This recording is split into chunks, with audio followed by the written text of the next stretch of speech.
Thank you. I am actually honored that you have asked me to come to speak before you today. And really, I think this is because you really have schooled me. I spent about 25 years as a communications person in the United States Army, providing communications to Army formations and the Joint Force. And then I land up at the Cyber National Mission Force. This was probably at the point where all of our teams were being built and they were just starting to get on and start their missions. And, you know, this is the beginning of my schooling. So the kids, and they're all kids to me these days, but the kids come running into me one day and they go, "Man, while we were maneuvering in gray space, excuse me, while we were maneuvering in gray space, we found documents that were exfilled from someplace." I'm not really sure I remember that, or what, nor would I care to share that. We found these documents. It's clear that the adversary had, you know, exfilled these, and they were all so excited because they found proof of adversary exfiltration. And I said, "Great, so let's take it back." And they go, "Man, we can't do that." Let's go ahead and delete it. "Nope, can't do that either." "Can we manipulate it?" "Nope, can't do that." So this was 2015-ish, and they said, "You know, ma'am, you really need to have a session with the lawyers." And it has been a continuing education ever since then. And I don't think that will actually cease, as they told me what the limitations were and how we actually go about doing this. And I scratched my head, as you can imagine, and but yet we are here today. I'm going to talk a little bit about, I want to set the operational context for the rest of the day's discussions based on what I'm seeing in the Army and both what I'm seeing in the Department of Defense. And any good discussion of the operational context starts with threat. I was just recently speaking down in Augusta at a room full of about 300 plus people. I was asked to do the last of a 3-day session, the last keynote. So you bookend, you start off with the big guns and you end with me. It's the 3rd year I've done the closing keynote. And the staff and I decided that we were going to have a little fun with this, and that we would start off with a deep fake of myself. And it was really interesting because it was 2 people. One person was from another organization, and one person from my staff who doesn't have a lot of expertise in developing deepfakes. They actually pulled my voice from the internet. So the first run at it was pretty convincing. I only had to give them a sample of my voice, and I think I gave them my grocery list, and I had to pronounce the name Janovic, because Major General Janovic, for some reason, AI had a really hard time saying that. So anyway, the ruse was that we would start my keynote off with this deep fake, and that I was called away for something very urgent, and there I was in my car talking to the audience about, you know, what a wonderful week it was and how important TechNet is and yada, yada, yada. So I'm behind the curtain, and the guy who's going to introduce me explains that I've been called away, but I provided a short video. And from off stage, I hear a collective groan. Do you know what 300 plus people groaning sounds like? Because they're now going to get a video. And I'm like, "Oh my God, don't leave early." So I get out on the stage and I present my speech. But I think this was successful beyond my wildest dreams, because there were people on my staff who were in the audience, colleagues that have worked with me for a while, who know me, know how I speak, and they were fooled. And it was because the context was entirely believable that I would be called away. It was. And so I then began to walk the audience through how low the barrier is to developing these type of things. Now, I think somebody who looks at deepfakes a lot would be able to tell you that if they studied this one, they'd be able to point out a couple different ways in which it was. But once you blast it up on a screen like this, with its attending fuzziness, it was hard for people to spot. And again, it was believable that I would be called away. The two people who developed it, if I had said, you know, deep neural networks to them, I don't think that I would have gotten, they had no appreciation for what it was that they were using in order to put this together. So as I think about this space, and I think about the barriers being lowered, and then what does this look like from a warfighting standpoint? And we usually tend to think about warfighting only in the context of that, crisis or conflict piece. And I think there's a conflict continuum in which it starts off with the competition space in which we are in competition with our adversaries today. As somebody who defends networks, all of her career, I'm contested every single day. I see it. And so the information space is similarly contested as the cyberspace. And so what is the military role in application in competition, crisis, and conflict through that entire continuum? What does it look like from the standpoint of mobilizing troops in the homeland? And so this was really my impetus for getting the conversation started and taking the risk, even though there were some people on my staff that said, no, we don't think doing a deep fake is a good idea. But I think it was important to show that this is got to be part of our calculus. And it's not just deep fake, it's the other aspects of information activities. So that's a lot about the influence, and then you couple that with the trends in cyber attacks that could impact our national psyche. So I talked about this contestation that we experience in Department of Defense networks, but in concentric circles around the Department of Defense, we start talking defense industrial base, right? The attacks are as prevalent, if not more, in that space. And in the commercial sector, which we also rely on, we're very cognizant of that. Ransomware is up. And now there is we have illuminated attacks against operational technology and critical infrastructure, not only from a DoD perspective, but in the private public sector as well. And while from a ones and zeros standpoint,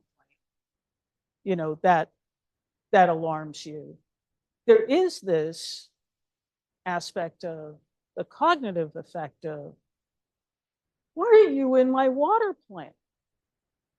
This is not a foreign intelligence activity here. There's nothing to be gained from a water plant, except future operations or just the potential that an adversary can do something.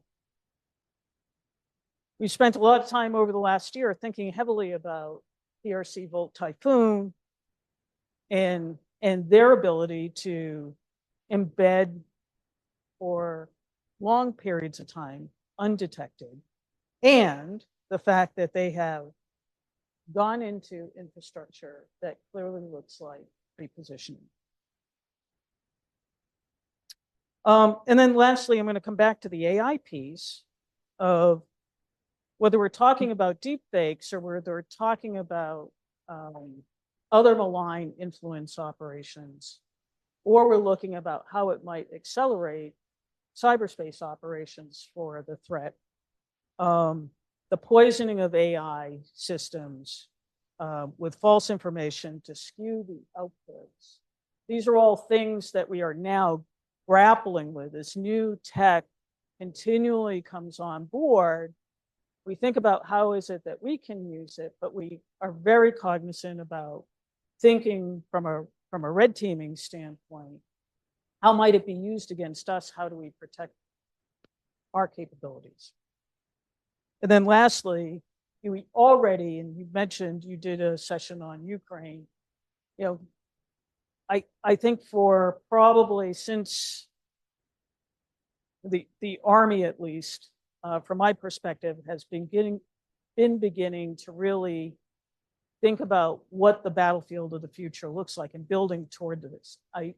The idea of bringing electronic warfare in our capabilities for protection and attack and sensing back into the forefront, skills that have, as you mentioned, atrophied since the Cold War. We started that journey really probably about 2016. The Army started thinking through formations and capabilities that they would like to roll out, and that's continued to evolve. And then almost as they knew that was going to be a piece of what they needed to prepare for in large-scale combat operations. And then when you see everything play out in the Ukraine, the transparency of the battlefield, what they had envisioned would occur in large-scale combat operations is happening. Ubiquitous technical surveillance, not only on the battlefield, but in the homeland as well. The ability to really take a look at massive amounts of data and draw conclusions from data. We see the commercial sector can do that in spades. I was reading an article. I have several news apps on my iPad, and last night, just decompressing from a day of traveling, and I pull up the Washington Post, and I don't know if it was a coincidence or whether I was somehow geotagged, but I'm getting the ads for American University in the article.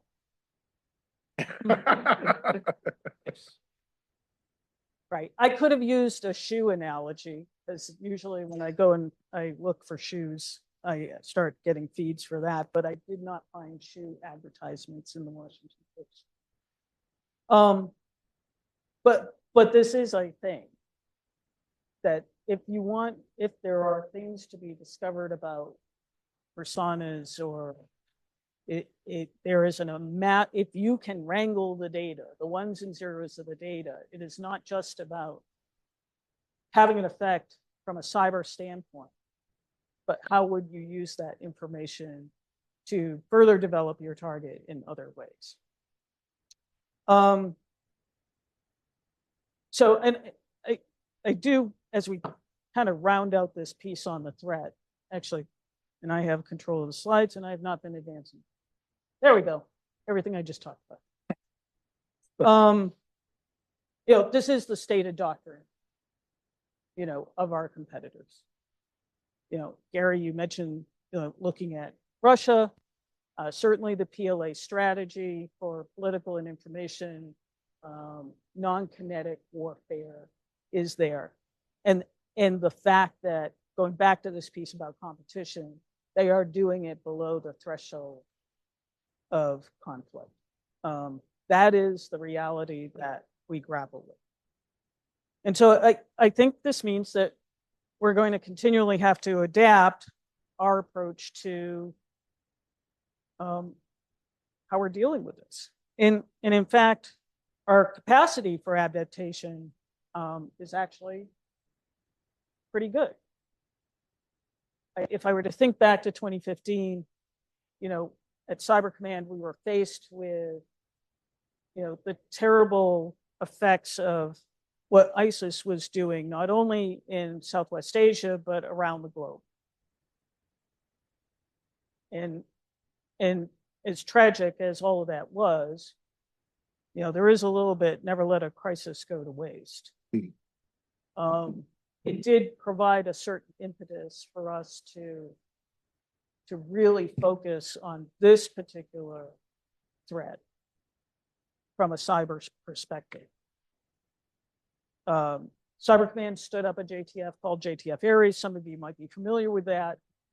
And if I were to think back to the early days of JTF Ares, doing the interagency coordination for some of the things that we were considering was very laborious, very, very laborious. I remember a couple of years later, after having left Cyber Command, and going to my next assignment at Netcom, General Fogarty asked me to come back and join him in San Antonio to visit with some of the Army teams that were working in this space. And I actually think they were working on election security at the time. In the briefer, a young major who I had met in the Cyber National Mission Force was talking about how routinely they were interacting with the FBI and the Department of Justice on some of the things that they were looking at. And I was stunned with the collaboration in a good way that had changed. And I went back up to him afterwards and I said, is it really that good? Because I had a hard time believing that change had occurred that fast. And he said, well, there's still some elbow grease behind this, but we have a purpose, and we are together in that purpose, and they were making things happen. And I think we continue to see that collaboration occur.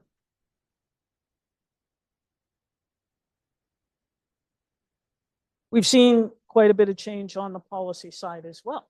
And again, going back to the beginning of my time in Cyber Command, we were dealing with Presidential Policy Memorandum Directive 20, and then it evolved into National Security Presidential Memorandum 13, which is much better from the standpoint. And so I do think that from a policy standpoint, we can expect, as we present options, that this will change.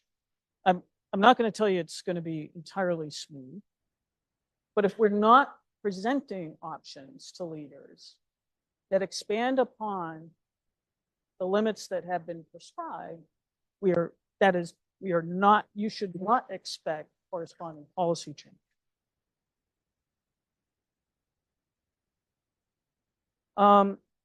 I want to talk now a little bit about this idea about the converging of capabilities.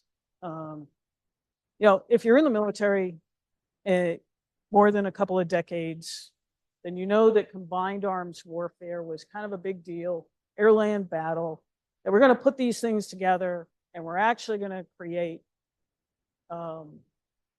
effects that are greater than the sum of its parts. And so I don't think this is necessarily a new idea.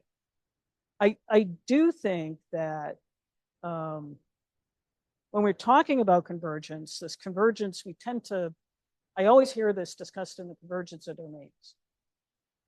Multi-domain operations, JADC2, we're going to present multiple dilemmas in space, air, sea, land, cyber. So the multi-domain aspect of it. But I think it's really important to consider that each one of those domains has dimensions: human dimension, physical dimension, and information dimension. And I think that really is the fascinating place where we find ourselves in this convergence conversation, is really at the dimension level. If we go back to the Volt Typhoon example of looking at, why would you pre-position in a water point? There is a physical dimension to that. There's an informational dimension to that. I think there's a human dimension to that. And I think that's really where we have to really kind of advance the convergence idea. The idea of putting things together like the combined arms example is not new. I think where we are probably struggling also with, maybe struggle is not the right word, is with the technologies that we are dealing with. The need for specialization is at tension with this idea of convergence. So let me explain that a little bit further. My predecessor was very good. He worked with a couple of other Army commanders, specifically Space and Missile Defense Command and United States Special Operations Command. Those two commanders, and to form something that we called the triad.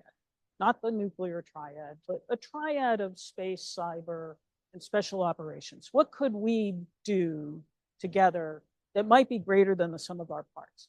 We all have unique authorities and chains to our authority. We all have unique technical capabilities, human capabilities, certainly on the special operations side of the house. How can we put these things together in a way that is better? And as we went through several media events and had reporters ask us, what's so special about it? I'll paraphrase what I heard, hey, what is the triad?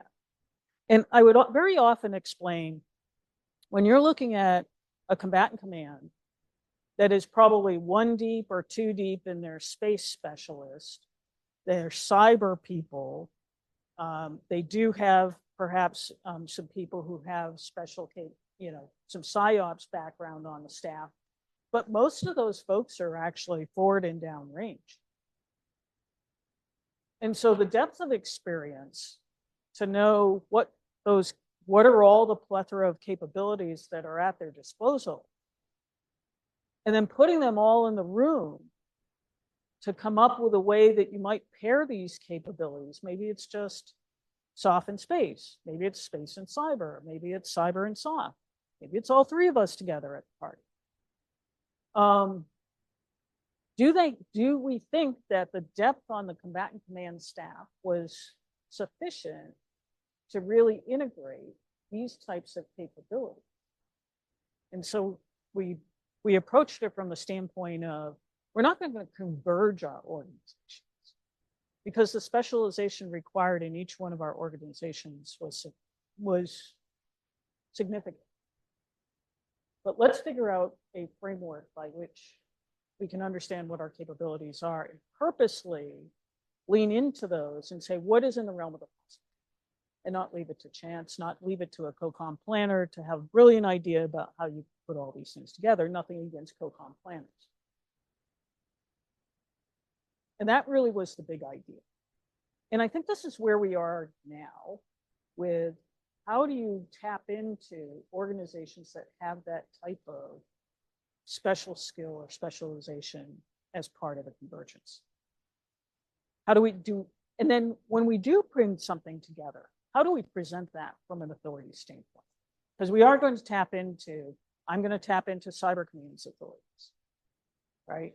Soft may tap into other types of authorities that they have, and such space will go to up their chain and bring that back to a combatant commander or joint force commander in a way that has already been perhaps massaged, smoothed out, socialized, because we know the language of going and talking to the people who approve our operations. Each one of us, General Braga's good at talking to his people, and General Gainey, and before him, General Karbler, they know how to present a space option.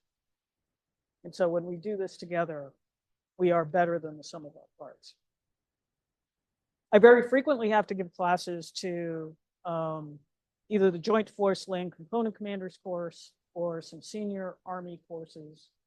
And I very frequently get the discussion about, I need the authorities. Have we changed the framework by which we would give a Joint Force Land Component Commander the authorities to conduct cyberspace operations? Or we don't get cyberspace operations because we don't have teams assigned to us. And I don't have a helicopter at Army Cyber, but yet I could request one in order to go someplace. I don't have to have the assets. I just need to know how to request it and have a justified reason to do it. And I know that's a gross simplification, and it doesn't give warfighting commanders a warm and fuzzy that somebody's going to deliver something in the time and space that they need it. But if that's what they're looking at for these types of attacks, they're already shooting behind the duck. The reason why you're not getting the effects that you want really is you need to give me a target. There needs to be some intel. There needs to be some target development.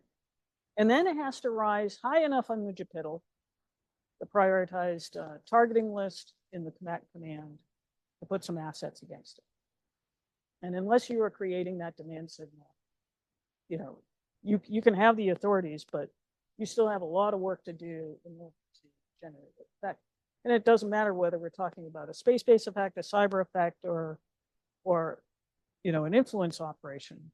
You got to put the hard work in to do this before you can use the authority. And so I tend to coach them when I'm doing these courses on, think about this in terms of risk.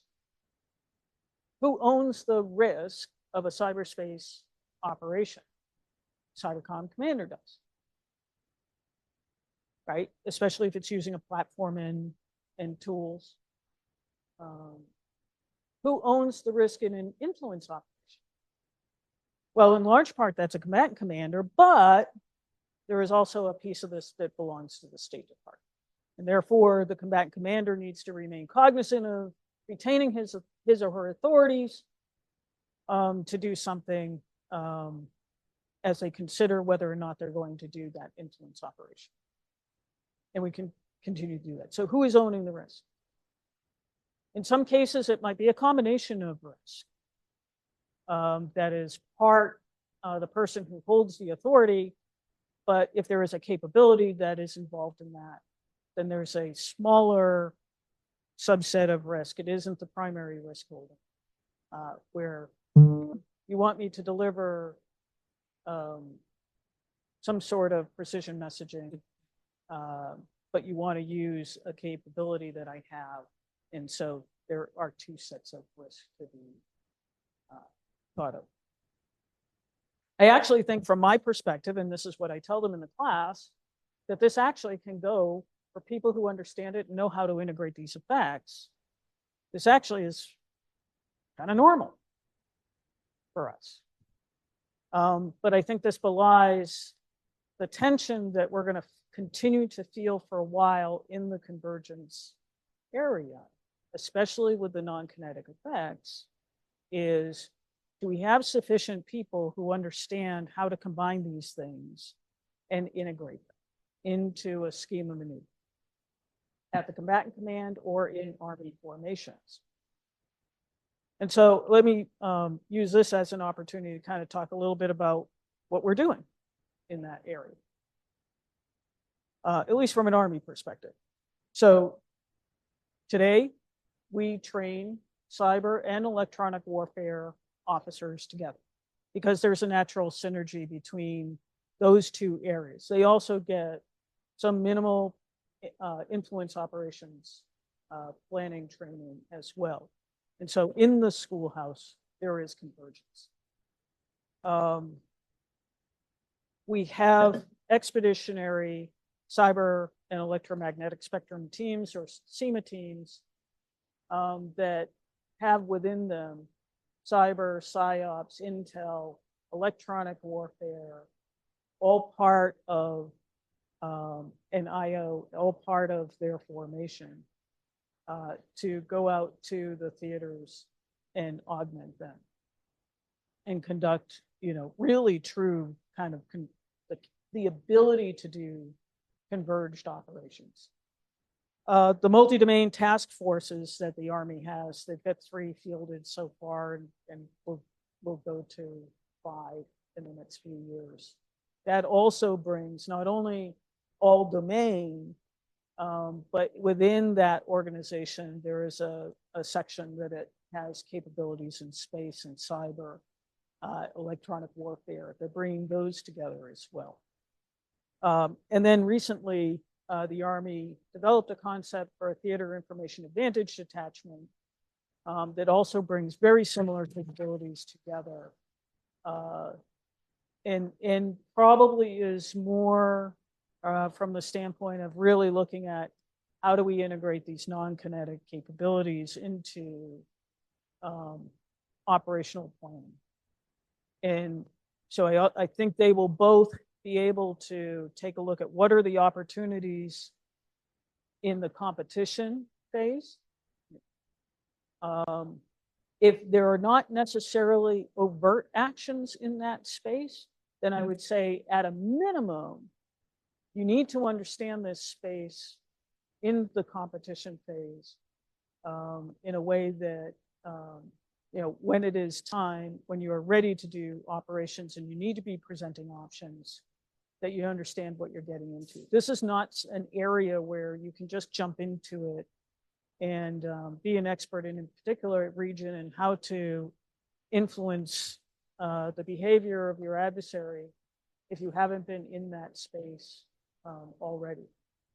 I would also say the piece of pushing this out into Army theater commanders, where they are regionally focused, really gets to the heart of what one of our key advantages as a U.S. military is, and that is our allies and partners have always underscored the strength of our national interests. And so what do we understand about how the adversary may be affecting our adversary and partners? We tend to be a little bit more centric on ourselves, or we think that everybody in the world uses Facebook, in order to, as its primary social media platform, but it's not. And that expertise to understand what the networks look like, what does the information dimension look like in the spaces that we're interested in, what does it look like from our partners' perspective, really needs to be done left of crisis and conflict. And this is the big idea behind the theater information detachments, that we would start to look at that from a theater perspective. Instead of sending out small teams from the Army's 1st Information Operations Brigade, when you have the authorities, when you're in conflict, right?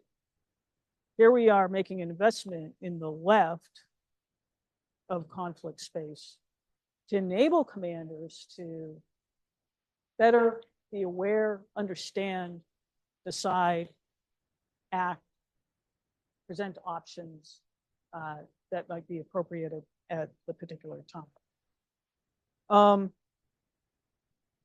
So I think I'm going to wrap up there and see if you have any questions for me. I did not want this. This was definitely going to be an operational perspective on things, because Gary knows that I'm not the legal scholar, although I did bring my lawyer with me. I think probably the last thing that I would say on the convergent side of the house, and just probably a shout out to some of the Army legal leaders that we've had. Just what an investment in operational law and national security law, at least that I've seen since arriving at Cyber Command. I think when I arrived at Cyber Command, then Colonel Joe Berger was down at Army Cyber, and he is now the OT JAG for the Army. I think that speaks volumes. General Berger had long approached, how do I put, and really his predecessor, how do I put lawyers into the formation that runs our networks, or into Army Cyber at a younger age, to sensitize them to the types of issues that we're going to be dealing with, to sensitize them to the aspects of technology and how that influences how we think about operations, how we think about the threat, and to really start to get them on board with thinking about how to frame their advice to now me as the commander in terms of what is in the realm of the possible, and what are some of the challenges going to be.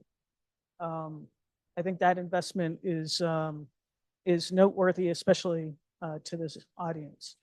So I do anticipate that we're going to continue to, with some of the assets that I just talked about, we're going to continue to really push the envelope, not go running down the hallway with scissors. But we're going to push the envelope. We're going to pressurize it in order to normalize it. And I think going back to the JTF Ares example, pressurize it and then normalize it. We got it up to a point where now we got some changes in policy, that is clearer and better for our operations. I think we'll do the same as we think about the converged capabilities, the non-kinetic capabilities that are coming to bear. Pressurize it and normalize it. Start presenting it. And we do this in exercises. We do this with experimentation. We do it through the triad, right? In order to continue to advance this, because as Gary mentioned, our adversaries see it as all one. Now, in practice, I don't know if it always comes out that way inside the machinations of Russia and China, but certainly they don't, they don't have perhaps as many scenes as we have. But I think this is totally doable.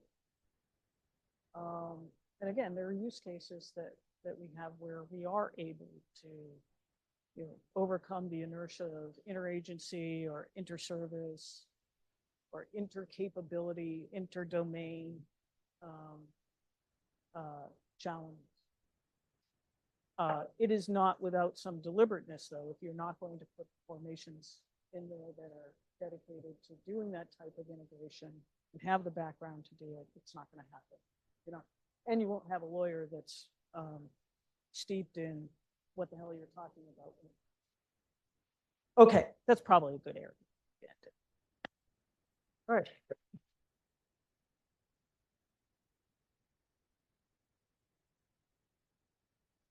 I talk fast. I'm from Boston. So, questions? I'll moderate. Go ahead. You can There moderate. you go first. I'm with the Stimson Center, Deborah Decker. Could you talk about your integration with the Army National Guard cyber components? 5 or 6 years ago, I did a roundtable in Vienna. It was an international group. We were looking at nuclear security, civil nuclear security. And I was really surprised, this is 6 years ago, about what came out from some of the regulators was they were worried about deep fakes. And if something happened at a piece of critical infrastructure, that there was not enough discussion and coordination with responders and with the public. And to your point about having, 6 seconds later, something's going to be, streaming on the public site, among Facebook, evacuate. And in a nuclear event, like 3 Mile Island, the evacuation was where things happened, most of the issues were. So how will you and the Army National Guard and have credible discussions with the public? And is this something in terms of American defense that you're thinking of? Because that's what I see as I was in the FBI for a couple of years, as something I'm afraid people aren't thinking of enough, and it's falling in the cracks. And when you look at IPAWS in integrated public warning system, that happened in Hawaii, and that was a fake, even from as a mistake on the state's part. So where's and recently Flax Typhoon, they're now Chinese are now hitting American routers, home routers, IoT. This is just in the last day or two.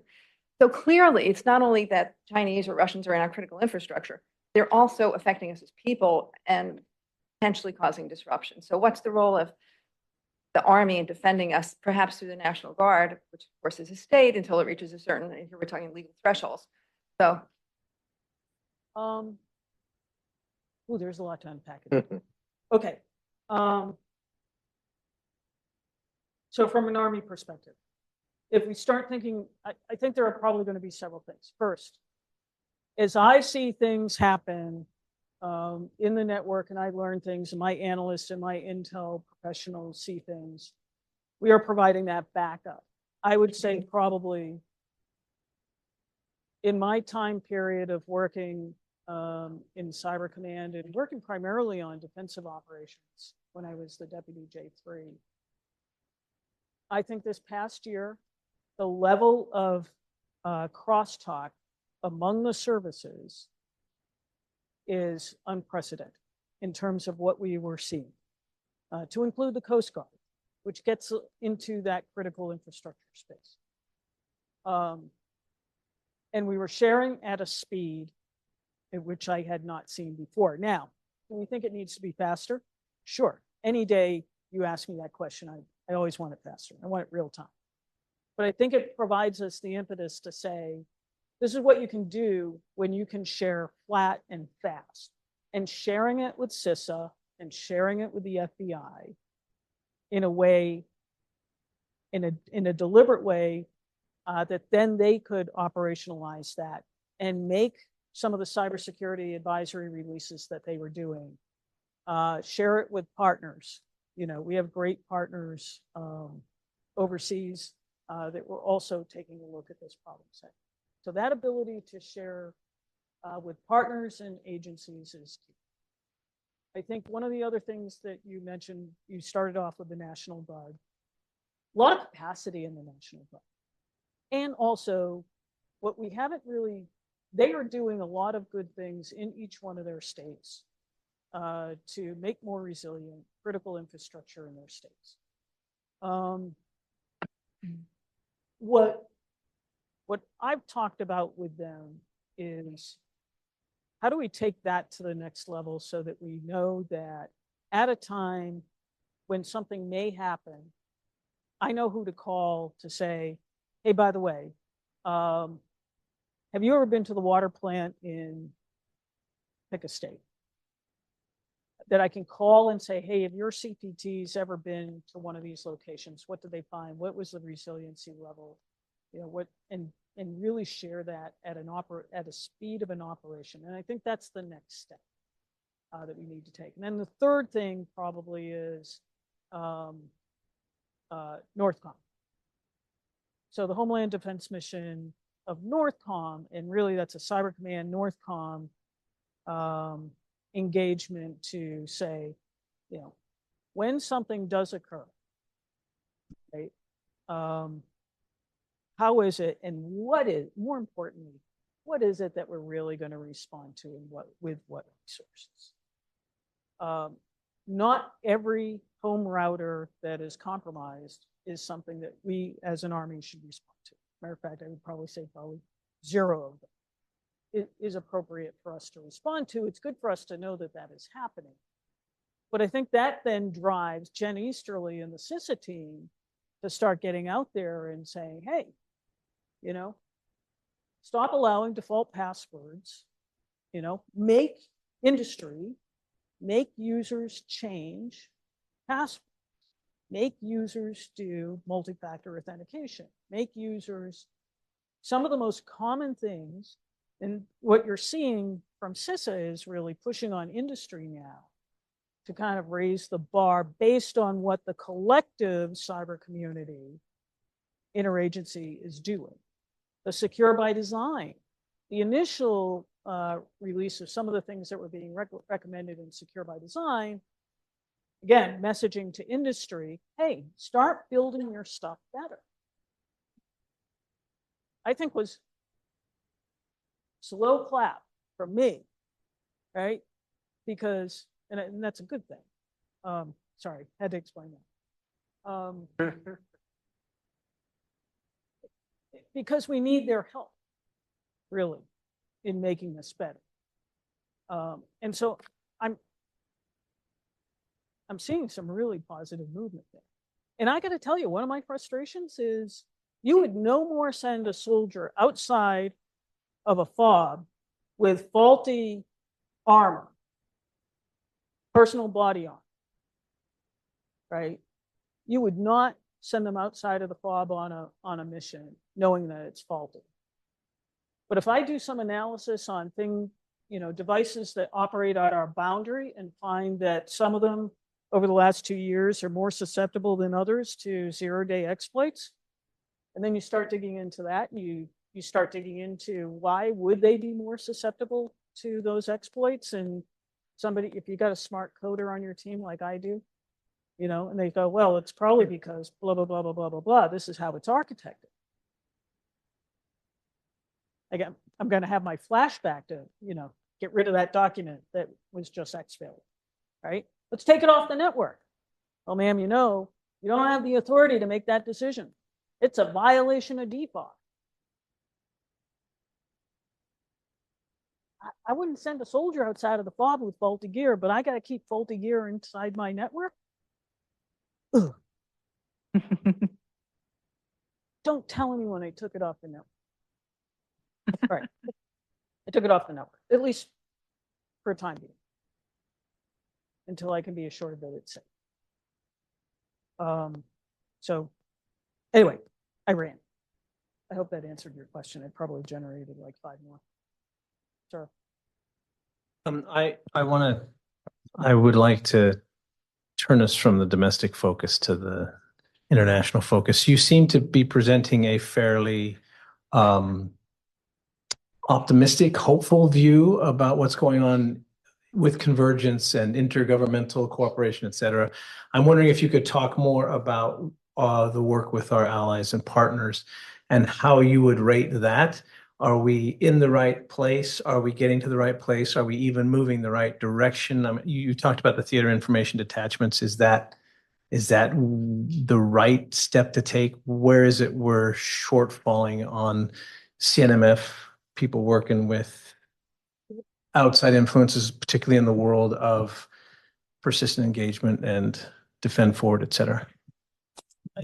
I think probably one of the biggest changes I've seen over the last 2 years is the willingness for other countries to open their doors to the Cyber National Mission Force coming into the hunt forward operations.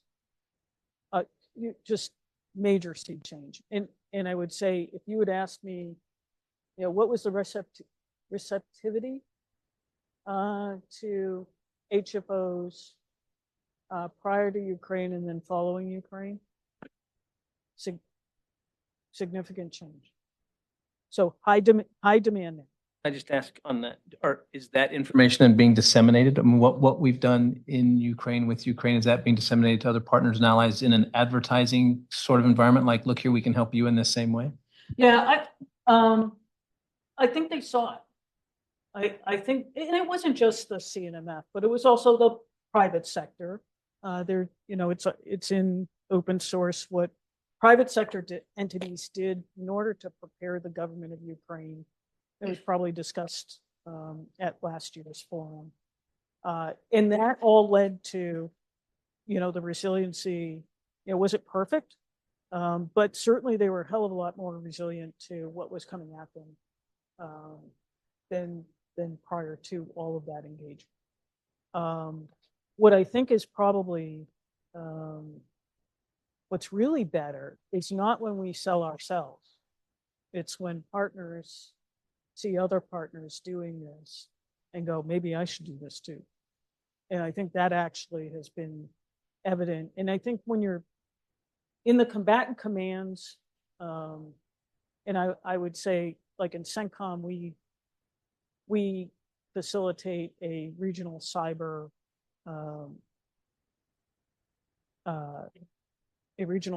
defense pillar. There are a few pillars that the CENTCOM commander has that he works with his key partners in the CENTCOM region. That gives us an opportunity to talk to multiple partners at once. And so that crosstalk among them, I think, is part of the reason that we've seen a jump. They've seen each other doing it. And it comes to outcome. Yes, sir. Morning, I'm Sean Watts from the Lieber Institute at West Point. There was a fascinating metaphor on your second slide. It was living off the land. Could you explain that for us? Living off the land, when I speak of Volt Typhoon, Chinese cyber actor, executed, their TTP is to live off the land. But living off the land is that you have achieved such a persistence in a network that you can exist without any sort of additional malware or special access, special tools in order to achieve your persistence. You have elevated your privileges maybe as a system administrator, or you look like another legitimate user, and therefore you can maneuver inside whatever you have compromised in a way that can go on for years, because you now no longer trip any of our sensors, especially if they're signature based, which is why we want to be more in the behavioral based business. So living off the land, hey, I have enough permissions and enough systems that I can erase logs to show that I've been there. I can be a user, and I can come and go as I please and exist for a long time. And that was the hallmark of it. Better evades detection. Yes. Thank you. I have a question. If you could you help us understand what a cyber warrior today is? Is that in terms of the uniformed services? Is this something that you develop an expertise and you're identified along the way as you're training in other branches? Are you actually recruited into this being a cyber warrior and working in your cyberspace with the commands or with your command or with the combatant commands? Just give us a sense of what that is. Is that civilian? Is that uniform? Is that mid-career? Is that warrant? Is that, officer, or is that enlisted, junior enlisted? I just wanted to get a sense of what that looks like today. So when we first built the branch, established the branch, and it's 10 years old today, we brought people in that had the requisite skills of either intel, particularly signals intelligence, because that's particularly technical skills that were adapted, communicators who had the requisite skills. So those were primarily the two places where we tapped into and brought from a military standpoint. We have added civilians into our team's mix as well. I would say that most, I would say, cyber doesn't happen without a good deal of intel. So there's additional training that we do for our intel professionals as well, just because of, I can identify a tank, and a tank regiment, but, do I know what is particular in intel? If I'm taking a look at something, do I realize that a domain controller is more important than, an endpoint? They need to know the lingo and some of the technical aspects of what they're looking at in order to support us. So now we recruit directly. So we have warrant officers enlisted. And they range from, those that understand how to do the attack. We have folks who are looking at the defensive aspects of it as well. And then we also have some capability developers, very, very talented software development type folks who, know how to do the coding of the capabilities that we want to make for ourselves. Sam, do you work joint, or is it Army? Do you have joint? Is this mostly joint efforts, or are they going to be Army sole, Air Force space? In the Coast Guard, Navy, Marines, and Air Force, but by and large, it's similar. Mm-hmm. I think the Air Force just started creating warrant officers, so I don't know how well that will be put across, but we're generally using civilians and military in order to do this, and we're growing them from the ground up now. The second. Michael Nelson with the Carnegie Endowment for International Peace. And we have a partnership for countering influence operations, working with similar groups all around the world.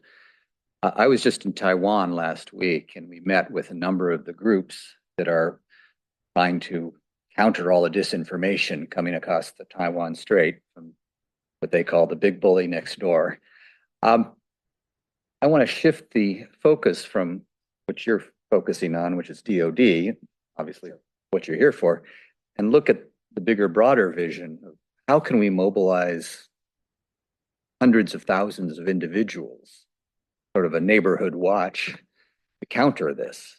And I see in China in Taiwan a lot of success. They talk about fight rumor with humor. They have thousands of people who are mobilizing tens of thousands of people to get out there on the social media platforms and immediately respond to some of this garbage that's influencing opinion. In Ukraine, they did the same thing. So I'd ask if you have a vision for what more could be done outside of government, how could we actually build in sort of an immune system that would be from the grassroots up?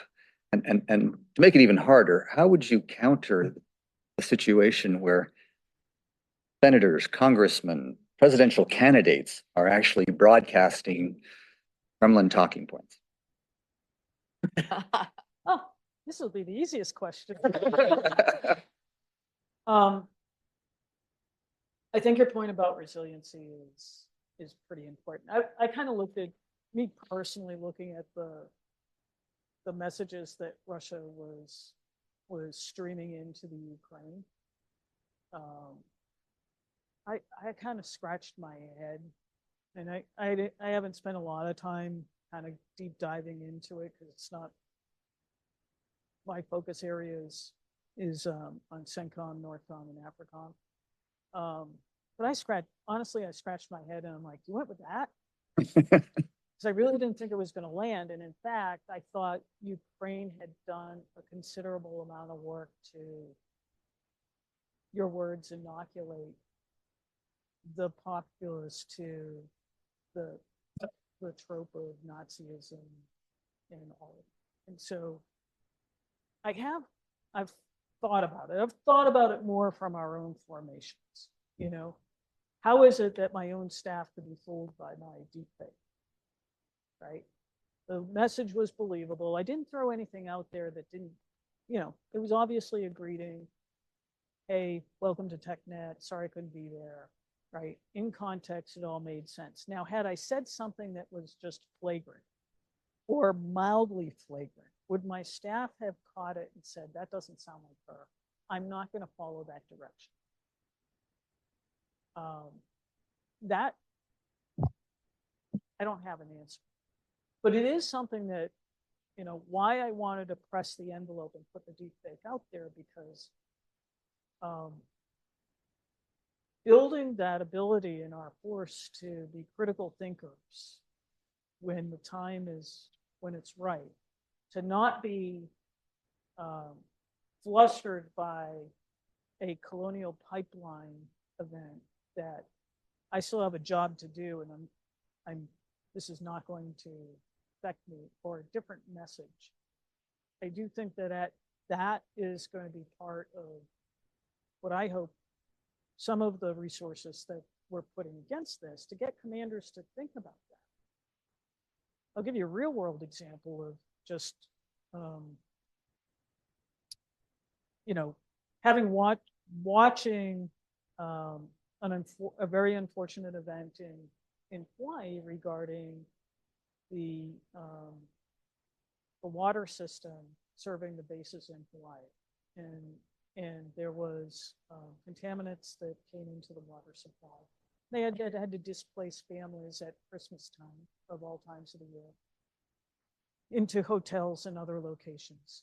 And to watch the Army leadership, and I know this is going to sound really parochial, but the Army leadership immediately started putting families into hotels. They hadn't figured out how to work the money yet, but they were like, go get them out of their homes, give them water, give them alternative places to do laundry and things like that. Set those things up. And then in contrast, the Navy response, it was tough to watch. And so you think about that from building trust and building resiliency. I don't know if it's the same thing, but I think this is something that we do need to think about, is how do you measure that sense of trust and resiliency, that an errant message that you receive or that a family member receives, is not going to cause our soldiers to perhaps not be metaphorically lay down their weapon and, you know, have lost faith and trust in their leadership, so that when you really do need them on board and all rowing in the same direction. Thank you.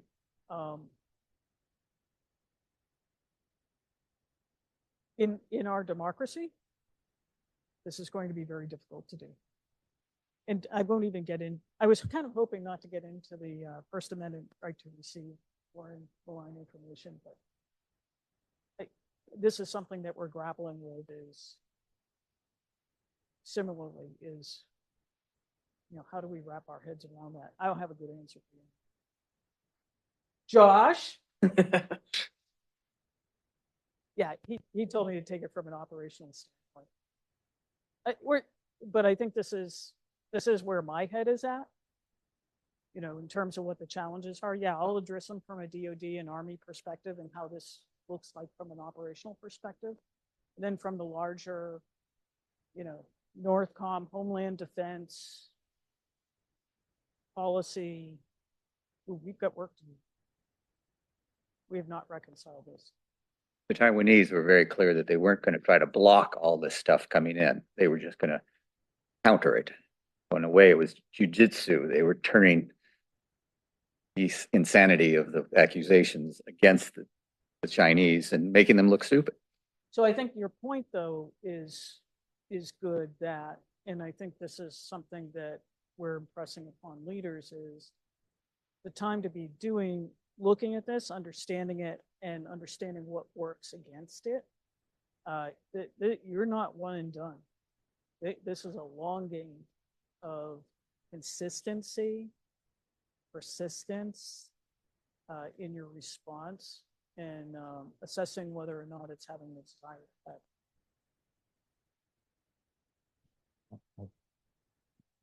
Kind of exercise prerogative because I know we're at time almost. Pivoting off that point, you spoke about the improvements that we've definitely seen in interagency coordination on the cyber side of things, working better across with CISA, to understanding who owns what pieces of the space, and also risk identification on top of risk ownership and figuring all that out. Would you say that within the military, we're starting to work that integration piece? Deception and influence operations are core warfighting capabilities, and they have been for a long time. Very different outside of the conflict space. We as a military have been pulled into the national discussion of competition in cyber. There is some level of interagency integration on that side. Do you see that now in the cognitive space, in the influence space, or are we still behind the problem set there in an environment where speed of decision is getting harder and harder and faster? Yeah, I think I'm going to go back to Gary, I'm going to go back to my closing comments of pressurizing it. I do think we need to pressurize it more. I think we need to put more options on the table. I mean, when I have this discussion with my triad partners, putting more things on the table for people to grapple with will get us there. But if we're not pressing on, and we're not talking about full scale broad messaging, or, you know, there are a number of things that we can be doing, and we can start to normalize what this looks like, so that, you know, an ambassador in any particular country, when a COCOM proposes that we do X or Y, is comfortable with the fact that, hey, look, in cyber, we've managed not to blow up the internet or trigger World War III, but this is a sound practice, and we can do it in the competition space and not have to wait for crisis or conflict in order to execute the authorities that would come to us at that time. Because I think that's really the biggest push, is And you see this mostly in the, definitely in the Pacific, where they want to lean into it now. Kind of to the last question's point, this is what Taiwan's doing. What are we doing in the Pacific now? And what authorities could we have to do this in competition? Thank you. Ma'am, please hold. Part of the threat identification question is what we're here about, right? I mean, understanding who or the risk identification, understanding who owns risk, but how do you articulate that risk? Obviously, as you started with, some of that is there are legal parameters within which we have to operate. There are policy dictates that morph over time. Sometimes they get better, right? And that's what we're here to talk about, at least on the international law side, which, as you know, and I can always try to use this as an opportunity to assure those out there that that was a major chunk of the legal reviews and analysis that we would go through in thinking about operations. Thank you, Kathleen. But I very much appreciate this. And, part of when we talk about threats are opportunities depending on which side of the fence you're on. And so thinking about what's in the world of the available and doable for national interests, what are the means by which we counter these threats? Is it simply flooding the field with humor or resilience or something more? And these are all the kind of questions we're going to tackle during the week. So thank you so much for giving us your very valuable time. So a little token of appreciation for you from the program. Yeah, thanks so much for all of it. Thank you.